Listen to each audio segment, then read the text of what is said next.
Missing pa rin ang itinuturong mastermind sa kaso ng mga nawawalang sabungero na si Charlie Atong Ang.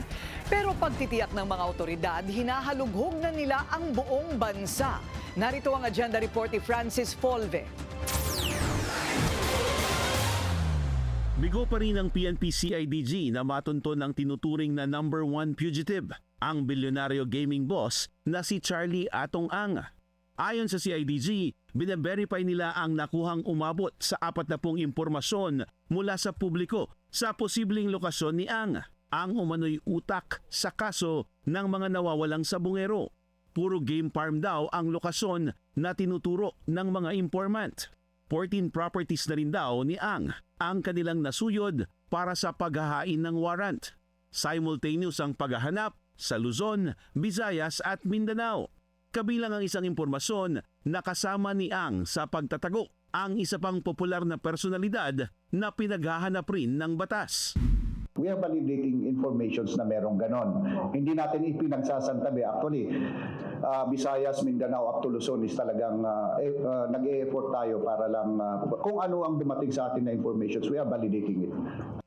Pati ang unang inilahad ng witness na si Dondon Patidongan sa Billionario News Channel sa pangamba niyang nasa abroad na si Ang ay sinisilip na rin daw ng mga otoridad. Ayon sa CIDG, nakipag-ugnayan na sila sa affiliate forces sa Cambodia, Thailand at Taiwan.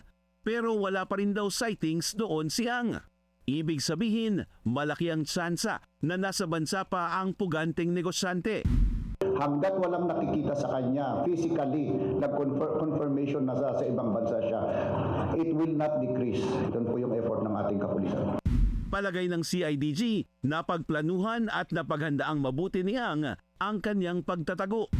Yung resources, tsaka yung influence at lawak ng pagkaibigan ni Atong Ang, ito ang nagpapahirap sa atin. At beforehand, is talagang pinaghandaan na nila ito. Inaalam din ang kulang na isang baril na isinuko ng kampo ni Ang.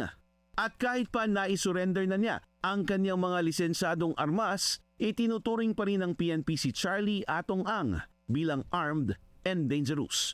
Para sa agenda, Francis Folve, Billionario News Channel. Manatiling nakatutok sa Billionario News Channel. Sumubaybay sa aming social media accounts at mag-subscribe sa aming YouTube channel para sa mga bago at eksklusibong balita.